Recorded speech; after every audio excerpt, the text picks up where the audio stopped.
قانون کو سامنے رکھ کر فیصلہ کرنے کی ذمہ داری جن کورٹوں کے اوپر ہے، وہاں ایسی لچک اور ڈھیل پیدا ہوئی ہے کہ جو لوگ عبادت گاہوں پر قبضہ کرنے کا پروگرام چاہتے تھے ان کو سہولت اور آسانی مل رہی ہے۔ جہاں بابری مسجد ہے وہ رام جنم بھومی نہیں ہے۔ پھوٹ پڑے ہیں مسائل کہ اس مسجد کو بھی لو، اس مسجد کو بھی لو، اس مسجد کو بھی لو، اس کے اوپر بھی لو۔ اور آپ پڑھاتے کس لیے ہیں؟ لائبریریوں کے اندر آپ کے ہزاروں کتابیں کس لیے رکھی ہوئی ہیں؟ ان کو آگ لگا دیجئے۔ قانون بیکار اور بے اثر ہو جائے گا۔ مسلمان ملک کی آزادی کے بعد اس طرح کے مسائل میں گھرا ہوا ہے۔ بابری مسجد کا مسئلہ تھا، لیکن اسی زمانے میں مختلف مسجدوں کے مسئلے، خود دلی کی جامع مسجد کا مسئلہ ہے، احمد آباد کی مسجد کا مسئلہ ہے، سنبھل کی مسجد کا مسئلہ ہے، متھرا ہے، یہ تمام مسائل اٹھ رہے تھے۔ لیکن اس وقت جس تیزی کے ساتھ یہ مسائل اٹھے ہیں ان سے یہ محسوس ہوتا ہے کہ قانون کو سامنے رکھ کر فیصلہ کرنے کی ذمہ داری جن کورٹوں کے اوپر ہے، وہاں ایسی لچک اور ڈھیل پیدا ہوئی ہے کہ جو لوگ عبادت گاہوں پر قبضہ کرنے کا پروگرام چاہتے تھے ان کو سہولت اور آسانی مل رہی ہے۔ کانگریس گورنمنٹ کے زمانے میں سن 91 کا قانون بنا تھا، ہمیں اس کے اوپر بھی یہ اعتراض تھا کہ بابری مسجد کو اس سے الگ کیوں کیا جا رہا ہے، لیکن کیا گیا کیونکہ جمعیت علماء ہی اس کیس کو لڑ رہی تھی، اور ہم پوری قوت کے ساتھ جو بہتر سے بہتر وکیل تھے ان کو سامنے لا کر ہم نے اپنے دعوے کو پیش کیا، اور ہم بار بار یہ بات کہتے تھے کہ ثبوت اور شواہد کی بنیاد کے اوپر، یعنی قانونی دلائل کی بنیاد پر جو فیصلہ سپریم کورٹ کا ہوگا ہم اسے قبول کریں گے۔ سپریم کورٹ کا ایک فیصلہ کہ مسجد اپنی جگہ ہے، کسی مندر کو توڑ کر نہیں بنائی گئی، یعنی جہاں بابری مسجد ہے وہ رام جنم بھومی نہیں ہے،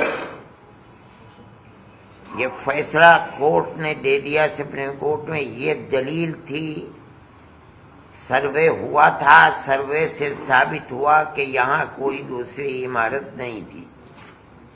لیکن ایک دوسرا فیصلہ کہ ہم یہ مسجد اکھاڑے کو دیتے ہیں، اس کی کوئی دلیل، کوئی ثبوت، کوئی شواہد نہیں ہے۔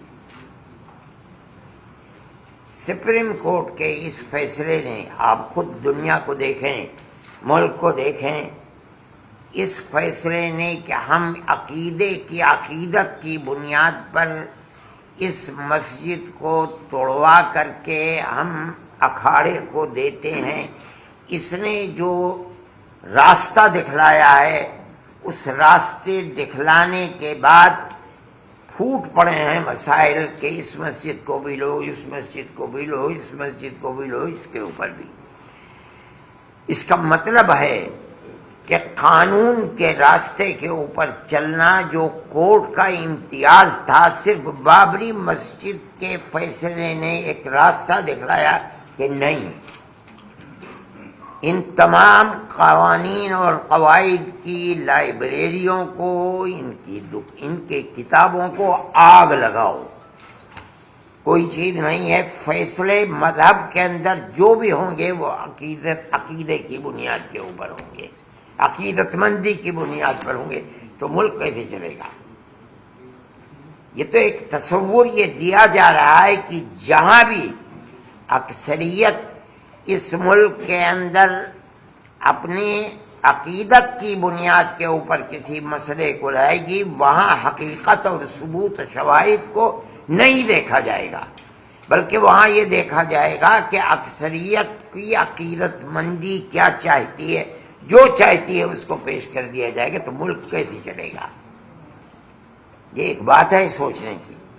ہم صرف اتنی ہی بات کہنا چاہتے ہیں کہ اگر روش یہی چلے گی تو چاہے وہ کسی بھی اقلیت کا فرد ہو، چاہے وہ سکھ ہو، چاہے وہ جین ہو، چاہے وہ مسلمان ہو، چاہے وہ عیسائی ہو، کسی مسئلے کے اندر اس کو فیصلہ نہیں ملے گا اگر مقابلے کے اندر تناؤ ہے اور اس کے اندر عقیدت اکثریت کی اس کے اندر دخل رکھتی ہے تو اس کے اندر اس کے مقابلے کے اندر قانون بیکار اور بے اثر ہو جائے گا۔